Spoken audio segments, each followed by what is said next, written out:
প্রিয় দর্শক, আসসালামু আলাইকুম। জমি বা ফ্ল্যাট বা অন্য কোনো স্থাবর সম্পত্তির দলিল রেজিস্ট্রেশন সম্পন্ন হলে তা সংশোধন করা যায়। তবে সংশোধনীটি মাইনর নাকি মেজর সেটি বিবেচ্য বিষয়। জমির দলিলে ভুল বা ভ্রম কী ও সংশোধন করার নিয়ম সম্পর্কে আলোচনা করা হবে আজকের ভিডিওতে। আমি রবিউল আছি আপনাদের সাথে। আপনারা দেখছেন দলিল লেখক পাইছি বা পিক। দলিলের মূল অবকাঠামো বা সত্যের কোনো পরিবর্তন ঘটবে না, সেরূপ ভুল সংশোধনের জন্য সংশ্লিষ্ট সাব রেজিস্ট্রারের বরাবরে আবেদন করা যাবে। সাব রেজিস্ট্রার এ ধরনের ছোটখাটো ভুল সংশোধন করতে পারেন। এটাকে ভ্রম সংশোধনী দলিল বলা হয়। দলিল রেজিস্ট্রি হওয়ার পর রেজিস্ট্রিকৃত দলিলে কোনো ভুল বা বিচ্যুতি ধরা পড়লে তা পুনরায় একটি সংশোধনী দলিল করে সংশোধন করা যায়। যে দলিলের মাধ্যমে পূর্ববর্তী দলিলের করণিক ভুল সংশোধন করা হয় তাকেই ভ্রম সংশোধনী দলিল বলে। পূর্ববর্তী দলিলের করণিক ভুল ক্লিয়ারিক্যাল মিস্টেক সংশোধন করা যায় এ দলিলের মাধ্যমে। তবে এতে অবশ্যই দলিলের পক্ষসমূহের উভয় পক্ষের সম্মতি ও উপস্থিতি হওয়া লাগে।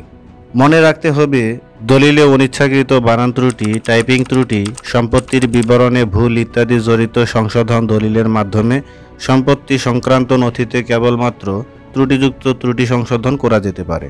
আইনি ভুল থাকলে এবং যদি মূল দলিলের মৌলিক প্রকৃতিটি পরিবর্তন হবে এমন কিছু হলে তা ভ্রম সংশোধন দলিল দ্বারা সংশোধিত হবে না।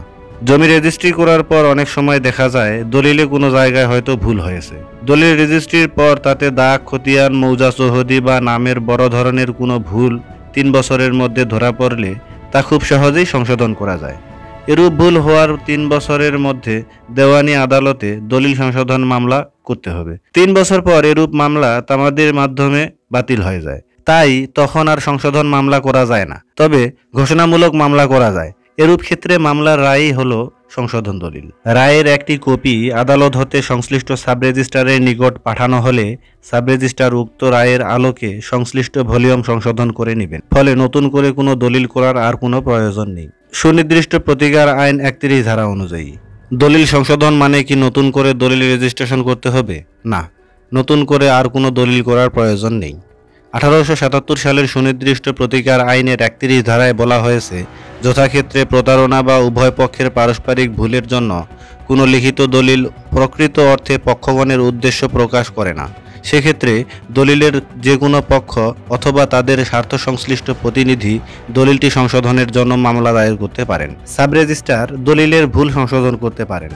অশুদ্ধ দলিল হলে আপনি যার কাছ থেকে জমি কিনেছেন তাকে বলুন রেজিস্ট্রি অফিসে গিয়ে ভ্রম সংশোধনী দলিল করে দিতে।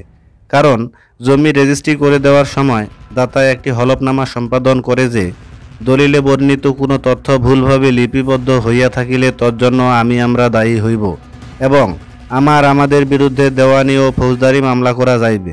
হস্তান্তরিত জমি সম্পর্কে কোনো ভুল, অসত্য বা বিভ্রান্তিকর তথ্য প্রদান করিয়া থাকিলে প্রয়োজনে নিজ খরচায় ভুল শুদ্ধ করিয়া ক্ষতিপূরণ সহ নতুন দলিল প্রস্তুত ও রেজিস্ট্রি করিয়া দিতে বাধ্য থাকিব। দলিলের মূল অবকাঠামো বা সত্যের কোনো পরিবর্তন ঘটবে না, সেরূপ ভুল সংশোধনের জন্য সংশ্লিষ্ট সাব রেজিস্ট্রার বরাবরে আবেদন করা যাবে। আজকের ভিডিওটি আপনার কাছে কেমন লাগলো কমেন্ট করে জানাতে ভুলবেন না। ভিডিও ভালো লাগলে দলিল লেখক পাইছি পরিবারে যুক্ত হয়ে সাথে থাকতে পারেন।